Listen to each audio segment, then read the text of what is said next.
अस्सलाम वालेकुम नाज़रीन, मैं सफदर नज़ीर शाकिर और आप देख रहे हैं CNN न्यूज़ HD।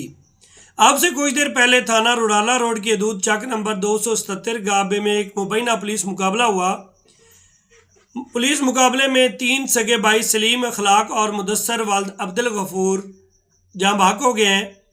पुलिस मुकाबला जो हुआ वो SP जो है जड़ावाला उनकी सुपरविजन में हाफिज़ अमार SHO रुड़ाला रोड और डॉल्फिन की टीमें शामिल थी। डाकू जो हैं वो तीनों भाई थे, उनके 3 साथी जो फरार होने में कामयाब हो गए हैं। ये मुबैना डकैती करके फरार हुए थे, जिनका ताक़ुब थाना रुड़ाला रोड पुलिस, डॉल्फिन फोर्स और इनके साथ SP सदर डिवीज़न जड़ावाला की सुपरविजन में इन्होंने उनका ताक़ुब किया। ताक़ुब करने के बाद जो है डाकुओं की तरफ से फायरिंग की गई। जब डाकुओं की फायरिंग हुई तो थाना रुड़ाला रोड पुलिस ने उनका मुकाबला किया। जांफशानी से मुकाबला करते हुए जो 3 सगे भाई हैं सलीम, अखलाक, मुदस्सर वालिद अब्दुल गफूर, उनको मौका पर ही जाँ बहक कर दिया गया है। होने वाले 3 सगे भाई, उनका ताल्लुक खरल बरादरी है।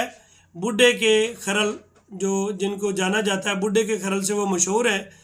तो इस मौका पर SP जो है जड़ावाला और SHO हाफिज़ अमार का कहना है कि इलाका को अमन का गवारा बनाना हमारी अव्वल तरजीह है कि जो भी डकैत गैंग यहाँ पे सर उठाएंगे उनका कला कमा किया जाएगा। मज़ीद